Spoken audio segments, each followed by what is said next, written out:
Le lieu, le siège du cériste à Ben Aknoun.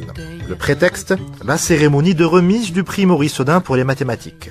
L'homme, Cédric Villani, costume 3 pièces, col à jabot, lavalière en soie et araignée en broche, qui détonne férocement dans le monde habituellement très feutré des mathématiques. Mais il ne faut pas s'y fier.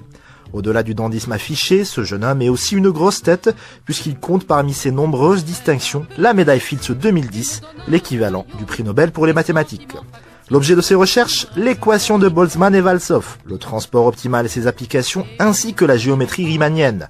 Autant de noms barbares que nous côtoyons pourtant sans le savoir dans la vie de tous les jours, puisque les mathématiques sont partout, tout le temps. Cédric Villani.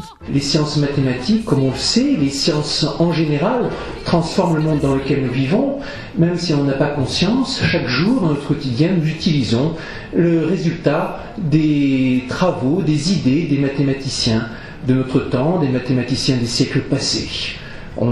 Chaque fois qu'on conduit une voiture, chaque fois qu'on regarde des simulations météorologiques, chaque fois qu'on utilise un ordinateur, chaque fois qu'on se repère avec un GPS, chaque fois qu'on passe un coup de téléphone portable, il y a dans une grande quantité de mathématiques et sans arrêt, nous évoluons dans cette dimension. Pas de progrès scientifique et technologique sans mathématiques. Les gens l'ont bien compris, comme en témoignent les sommes d'argent considérables qu'investissent les grandes puissances économiques de notre planète dans les sciences mathématiques, au premier lieu les États-Unis et la Chine.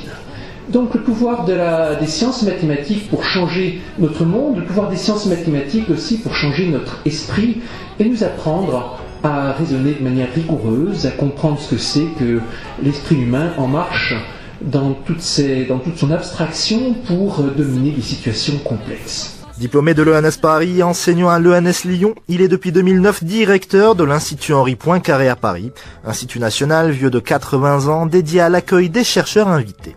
Juste retour des choses, il est l'invité de l'Algérie depuis le 9 mars dernier dans le cadre d'un périple qui l'a conduit dans les principales universités du pays, l'une de ces étapes étant la remise du prix Maurice Audin pour les mathématiques.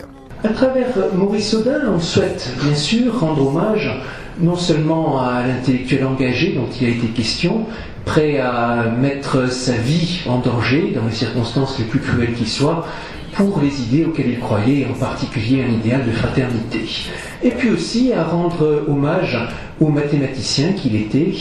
Et pour nous, pour les mathématiciens, ce sont un des nôtres dont nous sommes particulièrement fiers pour son engagement moral autant que scientifique. Le prix Audin s'inscrit dans cet esprit, pas dans un esprit de bataille, mais là pour célébrer la mémoire de ces idéalistes qui s'engagent sans crainte, et puis pour célébrer le pouvoir des sciences fondamentales. Pouvoir à la fois pour rassembler les esprits par-delà les frontières et les continents, et puis pouvoir aussi de changer notre vie. Et comme le disait si bien Charles Colton, l'étude des mathématiques est comme le Nil qui commence en modestie et finit en magnificence.